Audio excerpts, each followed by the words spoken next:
Welcome to The Actor's Choice, where the actors and actresses have a chance to talk about themselves and their careers. Join us now for the next hour as we explore the marvelous industry of acting by actors and actresses from today's exciting show business world.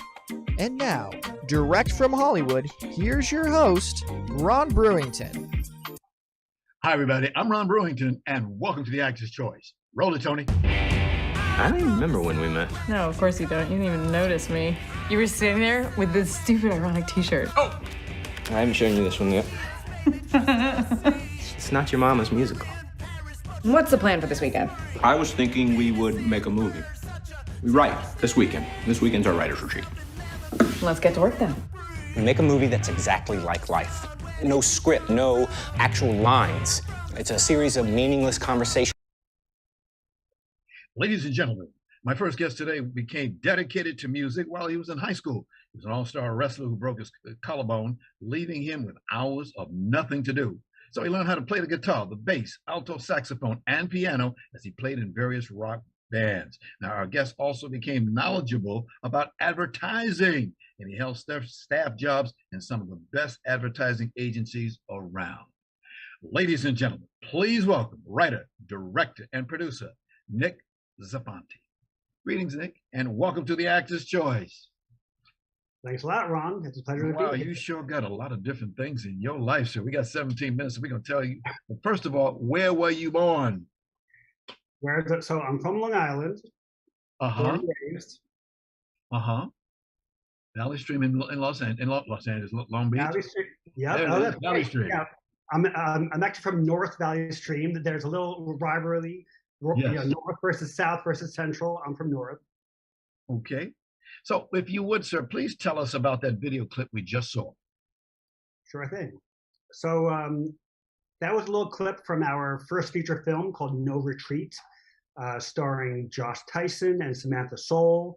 It was a film we made. We wrapped it a few years ago. It spent about a year in film festivals.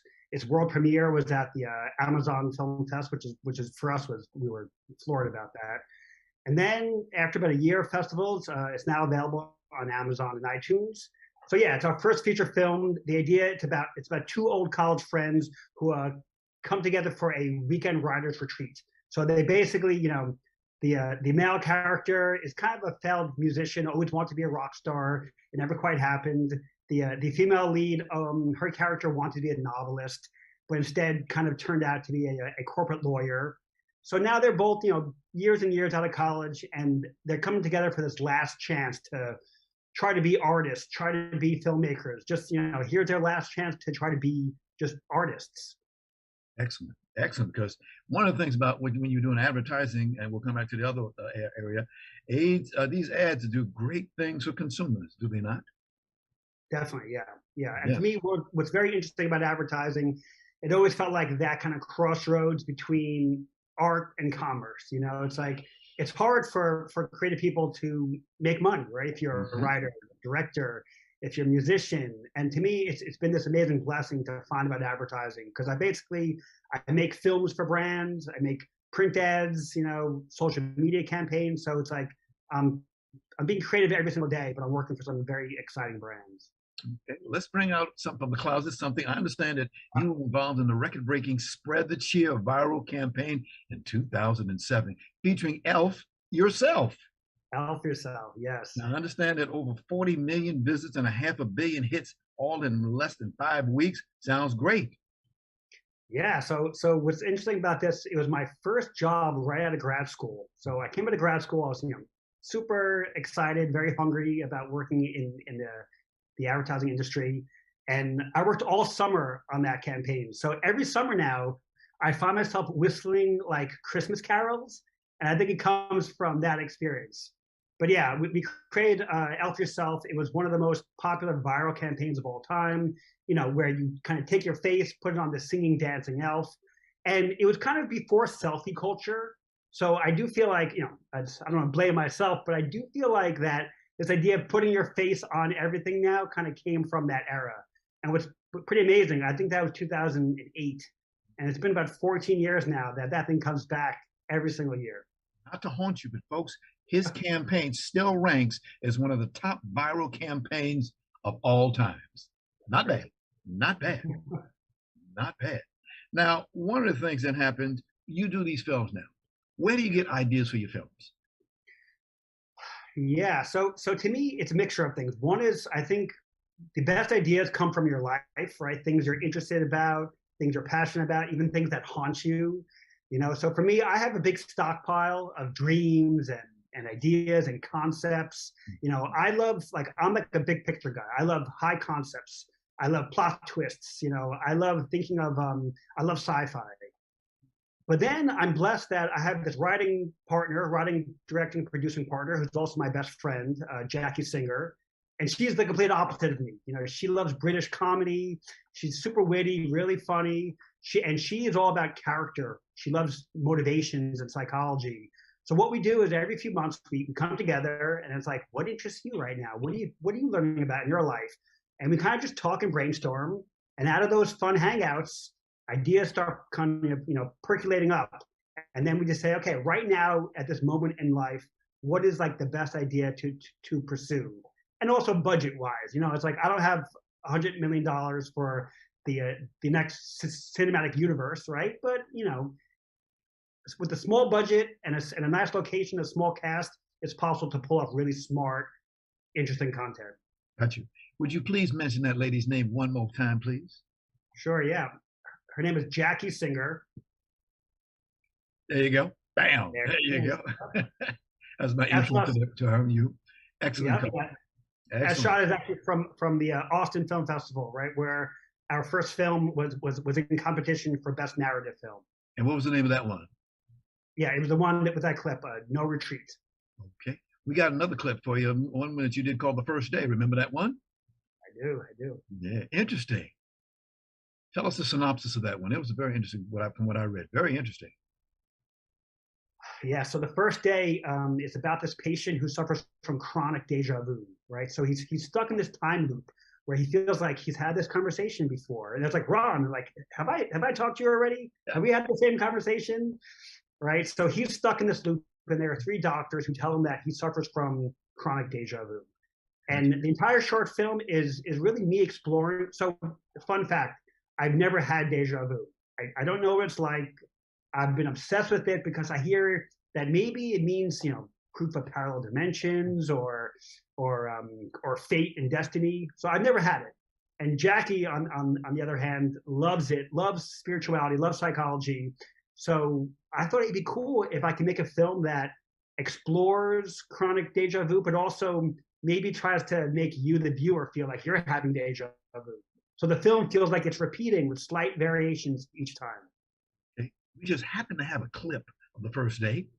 Roll it, Tony.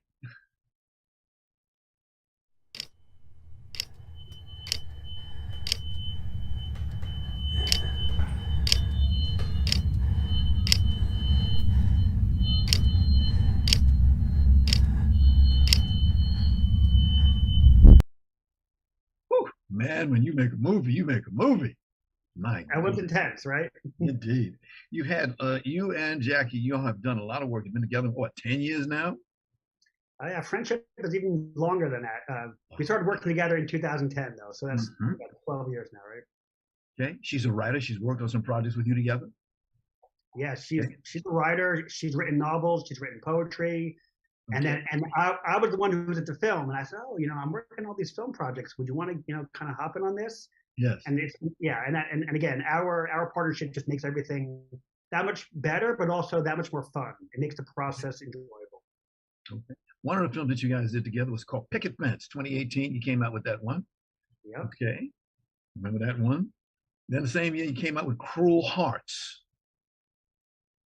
Cruel Hearts. No, actually, a friend of mine wrote and directed that. I wasn't involved in that. I think I was a backer. I think I backed that film because, yeah, he's a very talented friend of mine, Paul. Oh my goodness, it's good. There's so many things going. So many. You and I, when we talk briefly, we talk about attitudes and where people will stand in this world. As you know, excellent attitude will determine your altitude. Yay or nay? Oh, 100%. I think as you get older, right, you realize life truly is an endurance game, right? Because you can have big success early on, but then if nothing comes from it, if you don't have that positivity and optimism, oh man, it'll chew you up. Right. Nick, you like to go to film festivals, I'm told. I do, yeah. Tell us about it. Film festivals are amazing, right? Because film festival, imagine this: every single person there, at the very least, loves film, right? They love creativity. They're writers, directors, producers, they're craftsmen, photographers. But what's even cooler is most people there are there with their film, right? So you have people who don't just talk it, and if I could be a little blunt, like everyone wants to be a writer director, right? Everyone wants to make something and put something out there, but only a few people know how to pull it together, right? How do you raise funds? How do you cast a film? How do you find the location? How do you get insurance, right? Which is not a fun thing to do. How do you shoot it? And then how do you edit it? Most people I know who make films never finish it. It's a grind. Our film took 2 full years. So at film festivals, what's amazing is everyone there has finished something. They're all not just dreamers, but doers as well. So you're hanging out with people who have put in the work and they feel this sense of, you know what, I survived hell, right? It was a 2-year journey. In some cases, it's longer. You've got to raise funds. So there's a sense of it's a celebration that's worth it, right? I remember feeling like, we're finally here. We're finally hanging out with our type of people, our peers. So it's a really awesome experience. Ladies and gentlemen, you did hear what he had to say. Good advice, dude. Thank you very much. Thank you very much. You're pushing a new movie right now called In the Shadows. In the Shadows, yep. Tell us about it. So again, all my ideas kind of come from things that I've experienced, right? And of course, with Jackie, we kind of work together and find what's interesting about it for both of us. So ever since I was younger, I've had this thing called sleep paralysis. Gotcha. So sleep paralysis is this rare sleep disorder where you fall asleep and then you feel like you wake up, but you're frozen. Your body is frozen in place. You're in bed. Your eyes are moving, but you can't move anything else. And it is terrifying. I remember I had it when I was 14 for the first time. And the thing is, you're frozen and you feel this sense of like foreboding doom, right? You hear maybe sounds like creeping floor, right? The floorboards are cracking. Maybe the wind is rustling. And there's a sense that like someone is coming for you, that there's a real sense of danger. And what happens is because you can't move, this panic builds and you're trying to move and you're trying to speak, but you can't, you're frozen. And finally, I remember that first time I kind of broke through, and I think I screamed so loud that my father heard me from downstairs and thought that I was being murdered or something, right? Because it was that intense. So for the next, I don't know, about 10 years up until college, I would have these recurring nightmares. It's always I'd wake up, I'd be frozen in bed, and then I would hear things, I would see things, and eventually I started to even feel things. Like you would feel hands on you, you'd feel, the bed, it was like sinking next to you. So I'm like, this is amazing. I have to make a film about this. It just, oh my God, so terrifying. So I've been working on this film now since January with Jackie. We've outlined it. We've written it. We're starting the casting process and location scouting. But basically, the quick synopsis is about this man who returns to his childhood home. This man who returns to his childhood home. His parents have now deceased, so the house is empty. And through the act of going through the old boxes and the old photo frames, he starts to kind of trigger these recurring nightmares he had since he was in school. And then, so basically he's trapped in this room. There's this paranoia and this isolation. We were kind of inspired by quarantine in 2018, right? Where we were all trapped in our houses and we weren't seeing people, weren't talking to people. And this film is like, what happens if you're in your house alone and you're kind of confronted with all your own demons and your family history, and then these recurring nightmares start for him, but then he starts seeing a figure in these dreams, a familiar figure from his past. And the question is, who is it, and what's going to happen to him? Is he trapped in this house, or is this maybe his chance actually to uncover that family truth and to actually make amends with what happened in the past? Sounds like you got a winner there. Can't wait till that one comes out. As a filmmaker, everybody has a style as a filmmaker. Can you tell us about what is your style? Yeah, interesting. So our production company is actually called Sharawaji Productions. Okay. And it's a term I learned in college. And remember, Sharawaji is this ancient term which kind of means like order out of chaos, right? It means beauty from chaos. Mm-hmm. And to me, I've always loved films that are high concept, right? Things like Inception, Fight Club, I just saw Tenet, right, which is a very interesting film.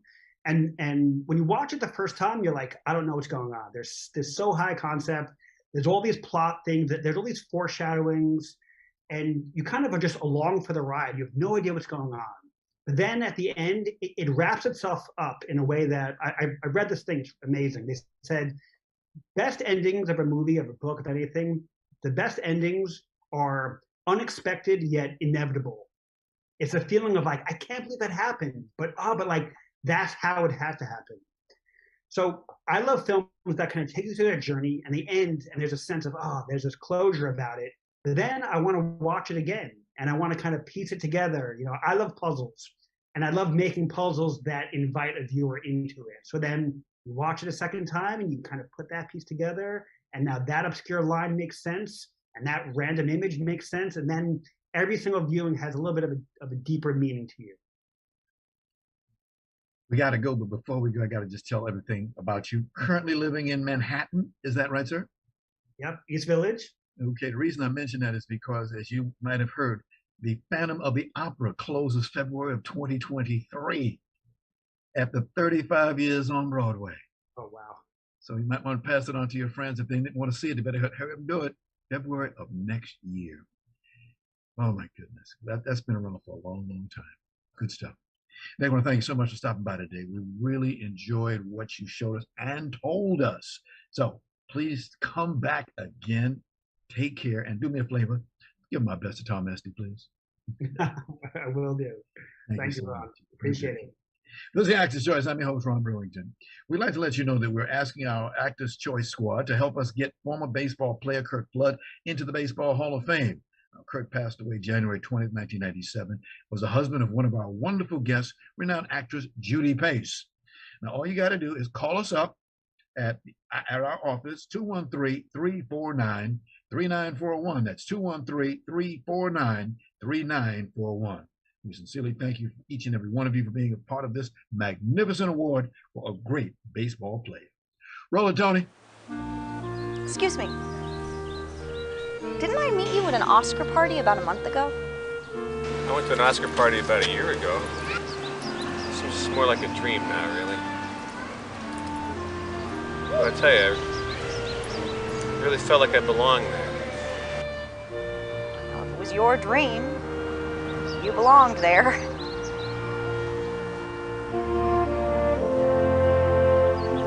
Good afternoon. Ladies and gentlemen, my next guest today is an actor, writer, and a director. She's also the co-artistic director of the well-known Open Fist Theater Company. Wow. She studied theater and creative writing at Northwestern University and holds a certificate in directing from the Royal Court. Ladies and gentlemen, please welcome Amanda Weier. Hi, Amanda. Greetings and welcome to the Actors' Choice. Hello, it's so nice to be here. Nice to have you here, my dear. First of all, where were you born? I was born in Red Bank, New Jersey. Red Bank, New Jersey. Oh, you mean that place right there? Yes. Oh my gosh. Wow, you're magical. Oh, we tried. Here's the next one. The next one is, a lot of people say, well, where's Red Bank? Where that piece? You can see on the map there where it is, on the other side of the water. That's right. I'm from New York City, so we used to look at Red Bank. Hi, Red Bank, how you doing? Back in the day. Back in the day. Now, question number one. What made you get into acting? Well, when I was really young, I was getting ready to go to elementary school. This is how long ago it was. And my great aunt Jane took me to see the elementary school melodrama at Rock Rimmon Elementary in Colorado Springs, Colorado. And I just saw this group of people having the best time. And I think that's when I got the bug. And then, ever since then, any school play that came around, I wanted to be a part of. Here's a question that when I ask it, people, I get different responses. Tell us what you get out of acting, beside the obvious. What do you get out of acting? It's like adult make-believe. It's getting to play and be in somebody else's shoes for a little while. And it's building a world with your friends. There's something so, it's mostly for me, it's really fun. You know, I wish I had a deeper answer sometimes, but Sounds good to me. yeah, it's just it's a great time. I'll take it. No problem. No problem. Remember the first time you stepped on a stage? Remember that? I do. I was in kindergarten and I got to play the dragon in a school play. Really, I should have been. I got to play the dragon's head because the costume was too big for me. So I just wore this crazy big cardboard head that I think I thought was, you know, Spielberg special effects in nature, but was really probably not so fancy. But yeah, that was the first time. What's a typical day like for you? Well, I have a pays the bills job, which is real estate, and I also teach at AMDA. I'm part of the acting faculty. So I usually front load my day with work so that the bills are paid. And then my evenings are generally spent working on a show or helping out at Open Fist in some capacity. We right now have a weekly sketch show going on called This Week, which is like our mini version of Saturday Night Live. And so Monday evenings at 5, we all get together on Zoom and pitch ideas for sketches.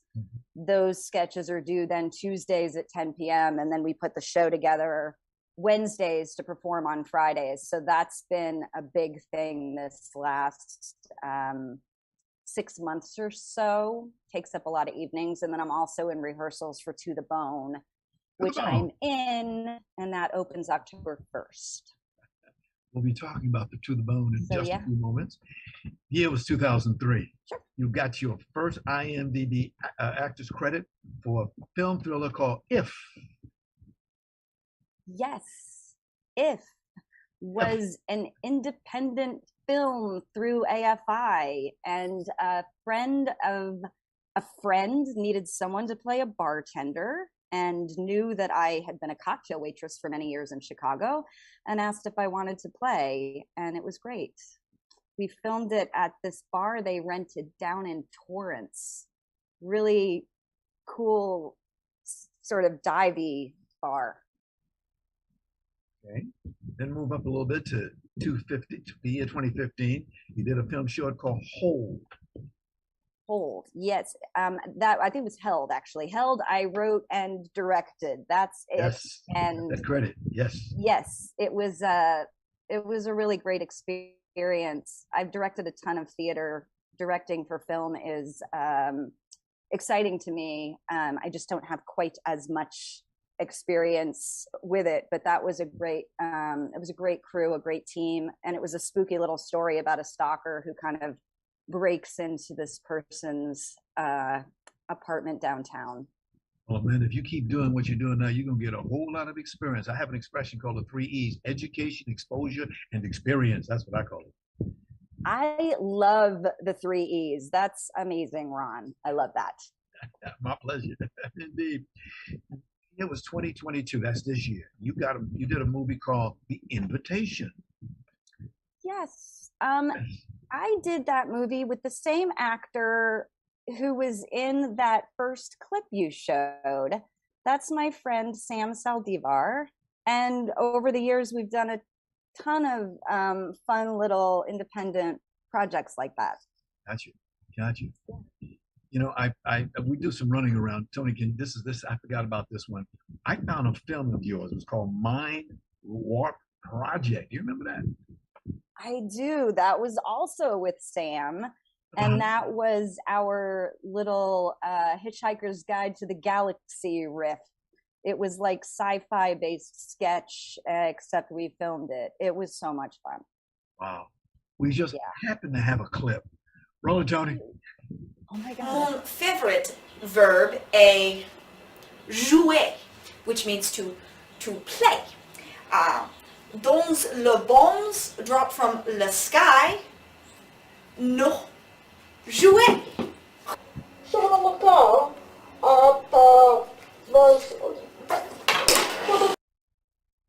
What do you think about that one? That is a trip down memory lane. Oh my goodness. I can't believe this stuff you're finding. You should be a detective. Have to be. That's what I love about this show, researching, being a detective, as you call it. I have a lot of fun with it. I call it STD, something to do. That's all. I love it. I love it. I understand you do weekly sketches called This Week. What's the name of it again?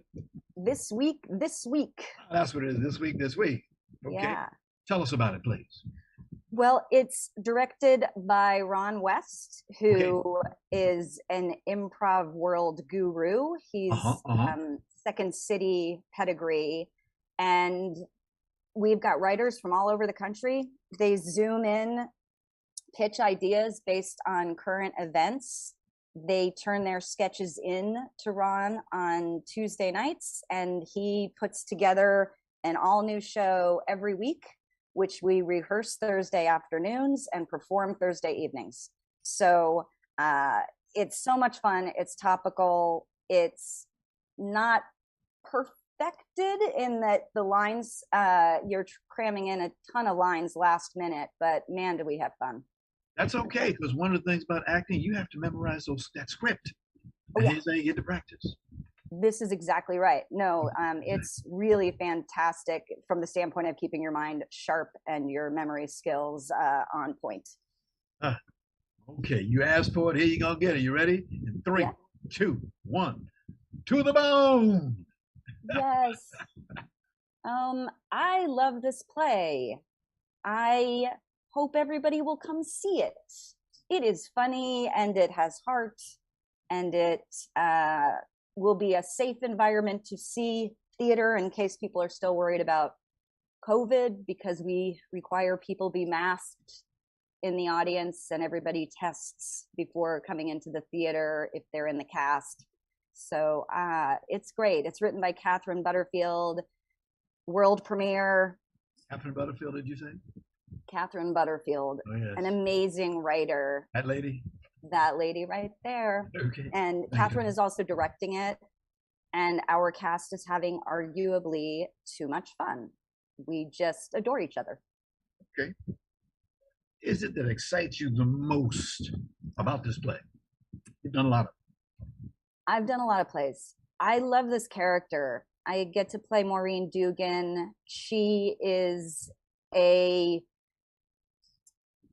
she's an East Coaster who was considered a hard girl in high school, which is to say she was kind of intimidating. Maybe her best years were those 4 years. And, you know, life does what it does to the people who were on top of the world in high school. So we're meeting her and her sister 20 some years after high school and seeing where life has taken them.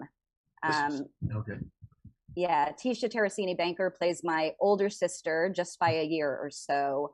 And she is reuniting with the daughter when she was 17. The daughter's now 19. So it's a lot of laughs, and yeah, it goes to some really, I think, deep, interesting places concerning themes of forgiveness and just the journey life can take us on. I like the title, To the Bone. To the Bone. Yes. To the bone. Bone. This, I understand, is a world premiere. It is. It's a world premiere. The play's been around for a little while, and the pandemic, delayed some plans, and we were glad that we now get a shot to produce it. Now, you're with Open Fist Theater. We talked about that at the beginning. Tell us about it, because this organization, you see it every time I look at this, Open Fist. Wow, they're busy. Open Fist has been around for, I guess it's 31 years now. And I joined in 2004, I think it was. And I joined them because it happened, I had just moved to LA and I was living around the corner from their old space on Hollywood and La Brea. And I saw that they were doing a production of Fen by Carol Churchill. And I went to see it, and it was Chicago style theater. I'm like a total theater snob. And anybody who goes to school in Chicago has, I think, a theater aesthetic that you don't want it to be showcase theater. And when I saw Fen, I immediately thought, oh, I need to find out more about these people. And I auditioned for the company. And yeah, the rest is kind of history. I've been with them for a very long time. I guess that's 18 years or so. And I love them. Chicago style, huh? Yeah, Chicago style. It's really character driven, and it's about the story. It's not about the personalities of the actors. Everybody delves deep into the themes, and you do it for the audience. You know, we don't do it for personal fame or what have you. It's a labor of love. To the Bone opens October 1st at the Atwater Village Theater through November the 6th, I'm told. That's right. That's right. Yes. Maybe you might even Running- get an extension. You never know. Well, if we are as popular as I hope we might be, that is in the cards. Now, the understanding the address is 3269 Casitas Avenue. Casitas Avenue. Yep. And that's Okay. in Atwater, which, if you've never been, has a row of fantastic restaurants you can hit before the show, and it's a really sweet space. There's 4 theaters in our complex, and Open Fist is a resident company there, along with Echo and IAMA and EST, and yeah, it's a nice theater home. Got a telephone number, I understand, 323-882-6912. And you That also is- got a website. Yes, and website is probably easiest if you are interested in finding out more or booking tickets. And we're also, of course, on social media. What's next on your plate after you come out of this one? I am working on a devised piece, and the tentative name is Listening Party, and we're going to develop that as an ensemble. And it will, yeah, I think it'll be fun. We'll use viewpoints and some improv exercises, and we will build a play together, and it will hopefully open February, March at Open Fist. Okay, so you have a short break between the time that what you're doing now and that. Excellent. That's right, and hopefully I'll also direct an AMDA showcase in between directing. there. So, yeah. Okay. One more time. October 1st, Atwater Village Theater. Name of the play is To the Bone. Oh, look at you. To the Bone. Amanda, thank you very, very much for stopping on by with us. We really appreciate it. Continued success in your career. And please give my best to my good friend, Lucy Bonner. Lucy Bonner, that's the girl.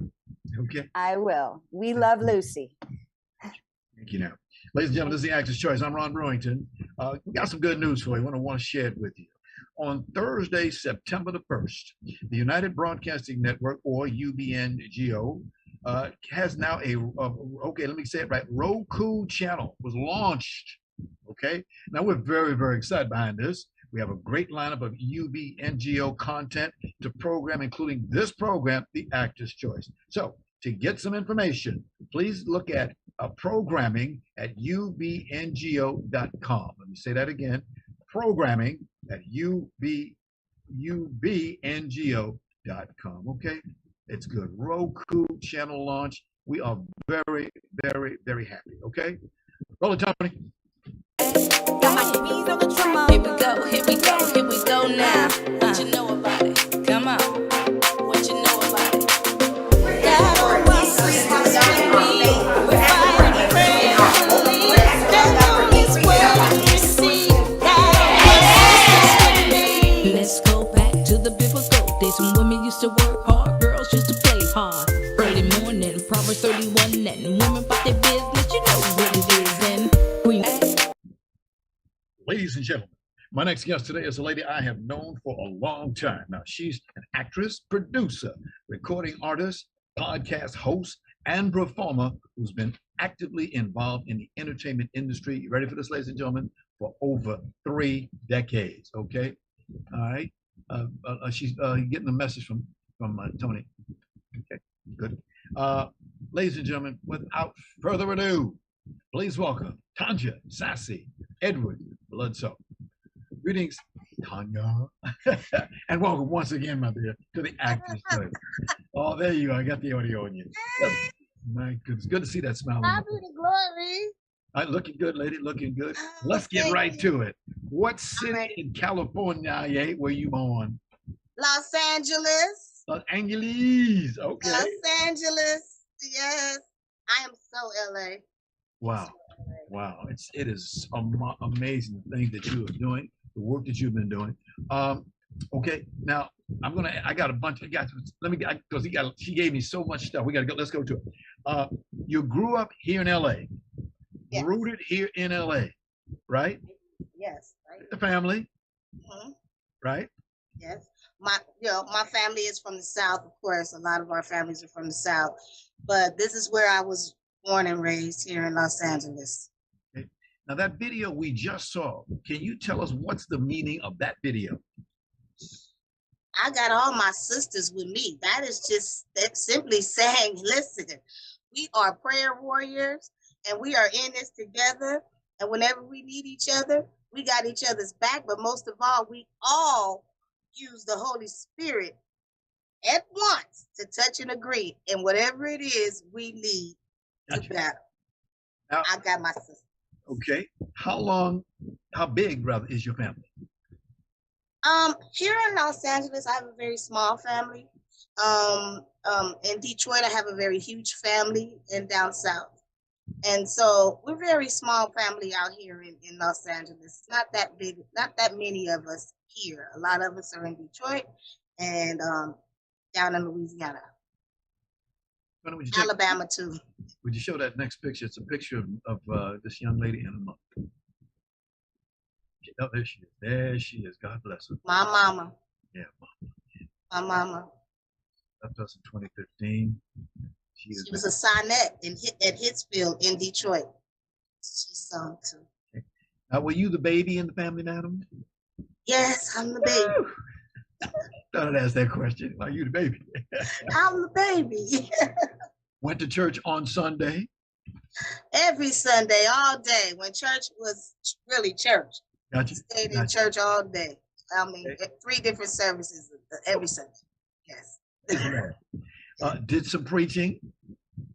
Oh yeah. Well, nowadays, because of the experiences, I believe that the Lord called me to be fortified. So, I do minister a lot. I do. I have a show called Testimony, thanks to you and God, introducing me to you and you helping me, and Tony Sweets out there. Hey Tony, I love you. Yes, never to be forgotten. You guys have helped me for 5 years. I've had my podcast Testimony, and it is a wonderful thing for the community. Halo, indeed. Now, I'm told by somebody, I forget who it was, that at the age of 5 you were singing in church. Is that true or false? Or maybe. Yeah, I was singing in church. I was singing with an A in church at the age of 5. By the time I got through with the mic, everybody shouting. Yes. And then as time went on, you became a professional singer. Can you tell us what was that about? Who were some of the people you met? Oh my God. Well, it started off when I was at KJLA. I'm sorry, not KJLH. That's you, Steve. KGFJ. I'm sure you remember KGFJ. AM. They had a huge talent show, and I think I was about 8 years old, and it was a bunch of adults.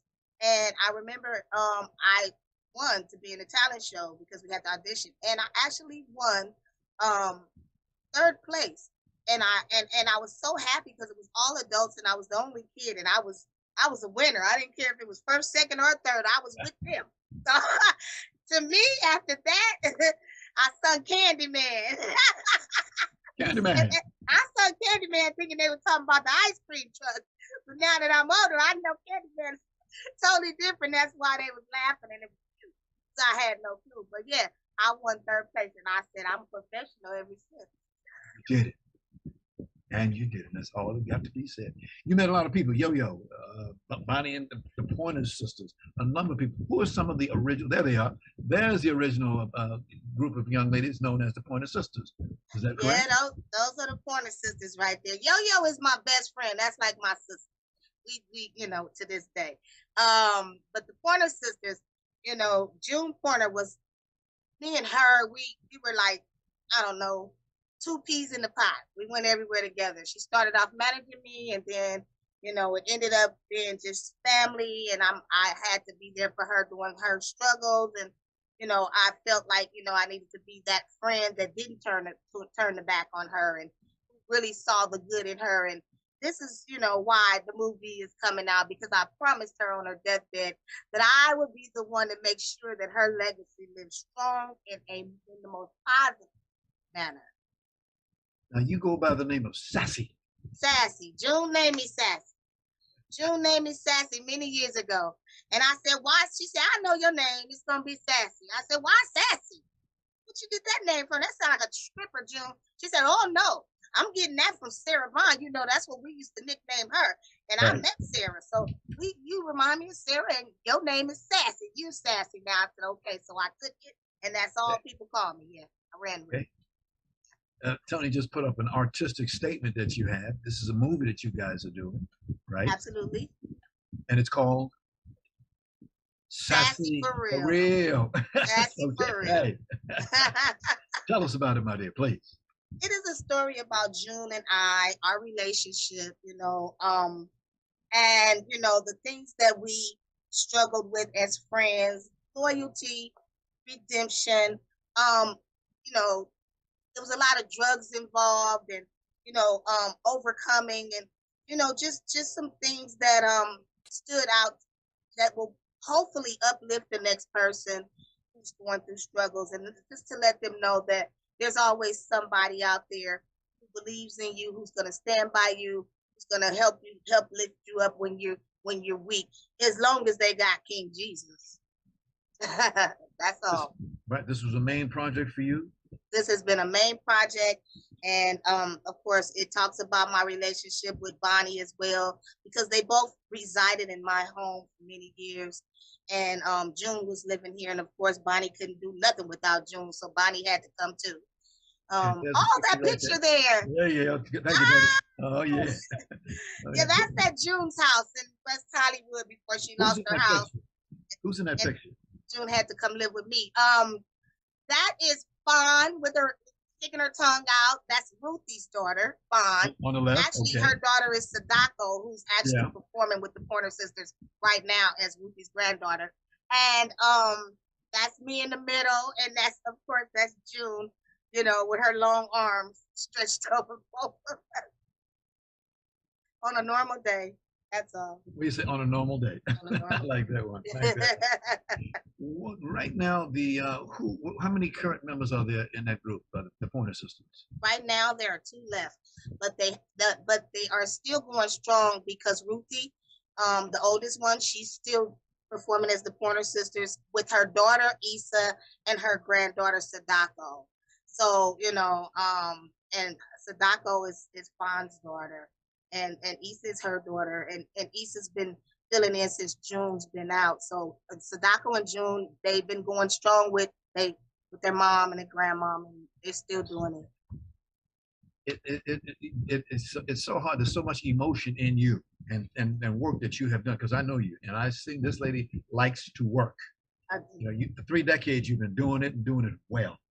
Thank you. It's amazing to see what you do. Let's fast forward just a little bit. You mentioned a film that you did where the production began in September 2021 called The Hard R. You and June got together on this one. Oh, well, I wish June wasn't here. June ain't here. We buried June. Well, actually, it was one of my very close friends from Detroit who has Pergola Films, and she had a deal with the Black Lives Matter, and that was a short film, through the Black Lives Matter movement. That's what that was. And she asked me, did I want to come aboard? And I said, hey, that's a blessing. Why not? And I ran aboard. So, I invested in the movie and helped produce that as well. Wow. Absolutely. What's the current status of the movie, please? It will be out and released in October. In October? Yes. Red carpet. Are we on red carpet? Is that what we're talking about? Yes, we're on red carpet. Oh my goodness. We got a couple of photos of when they were actually doing some of the work. Here's the first one, Tony. There you go, out there taking those pictures. Yeah, they worked really hard. Unfortunately, I wasn't at I was at the celebration more so than That's okay. You're the EP. You're the executive producer. There's another picture that we have. Actually, associate producer. I'm blessed to be one. Yeah. And that's all of them in the car. And they all met me late in the game because they wondered who was the person who came in and made sure we had the whole slice of enchilada, that was missing. And it was me. And so that's how, I was grateful for them. They were grateful for me to come aboard. I'm told you still perform for various weddings, festivals, and other events. I do. Oh, yes. Just show that picture of her to the world. Let her see that. Let's see this gorgeous young. Oh, look at here. Look at here. Yeah, that was actually when we were with Pergola Films about the movie Hard R, as they were celebrating the fact that it was launched downtown. That was when I took that picture. Lady, your attitude is constant. It's the same all the time. You're the same person today that you were yesterday. Hallelujah. Well, Hallelujah. Thank you. Sometimes I feel like I lose myself, so thank you. Glad you get there. You got there. Now, before you leave, my dear, you founded a nonprofit organization called Inner City Angels of Love. Can you tell us what that's about? Inner City Angels of Love. It is my nonprofit. I've had it for 5 years. It services the community in Los Angeles, around Los Angeles, outside of Los Angeles, not just specific to one area, but it services the domestic violence, the homeless. We do the best we can to create jobs for individuals, jobs. And, with my entity, of course, the senior citizens, because I'm a licensed nurse for 30 years, advocacy for them and transportation, and you just name it, youth programs. And, we try to just get involved with anything that we can in the community to help build a status where we're living in a better environment.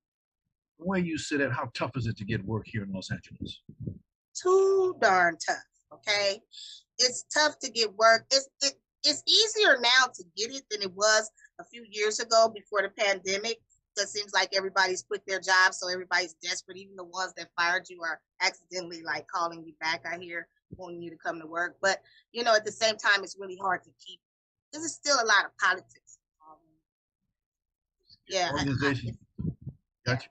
Because organizations like what you do, it's necessary. We need that desperately. I see a lot of people, you see a lot of people homeless, trying to get work. So I asked myself the question, how about your education? You need to get that education straight.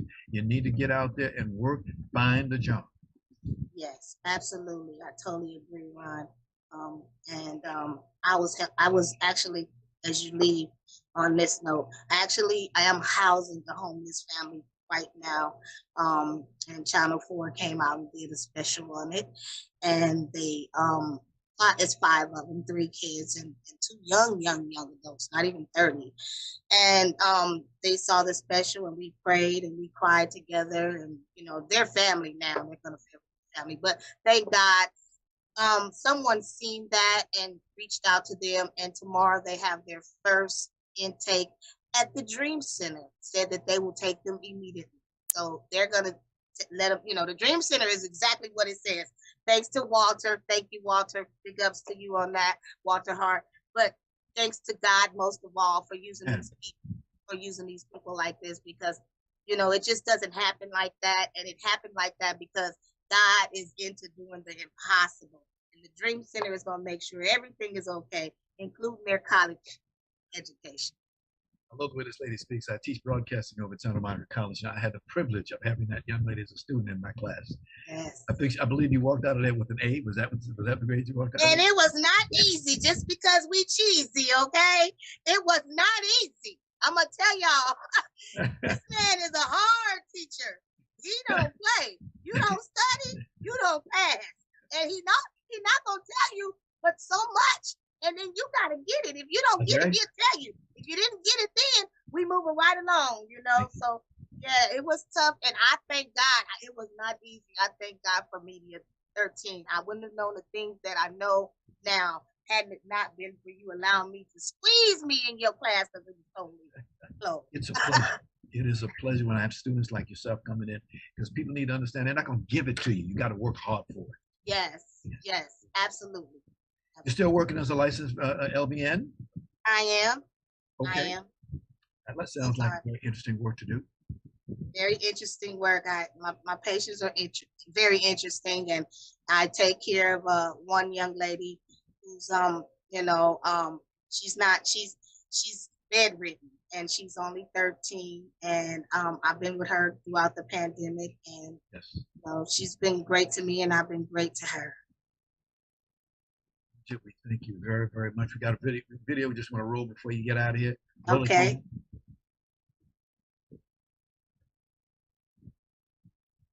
My sister, yeah. My sisters and me, and my name is Tonja. Dr. Venus, Angelique Troy, and Miss Gospel and me. Yes, yes. Once again, grateful to have you on our program today. Can't wait till you return again. Okay. Yes. Update. You're gonna need an update when that movie come out. Thank you, man. Sassy for real. Y'all be looking for that one. Will be. Blessings and best wishes to you for all your future projects. Thank you so much. Anybody who wants to get in touch with me, you can just email me at testimony 5409@gmail.com and talk about it. Okay. Thank you so much. And thanks to you, Tony Sweets. Thank you, UBNGO. That's my home anyway. Always will be.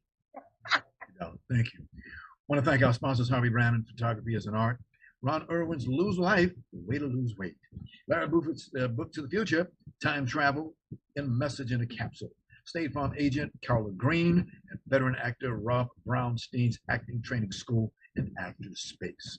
Much thanks to our guest today, writer, director, producer, Nick Zafonte, actor, writer, director, Amanda Weier, and actress, producer, and recording artist, Tonja Edwards-Bloodsaw. And of course, special thanks to our ever-growing audience. Be well. We'll see you next time.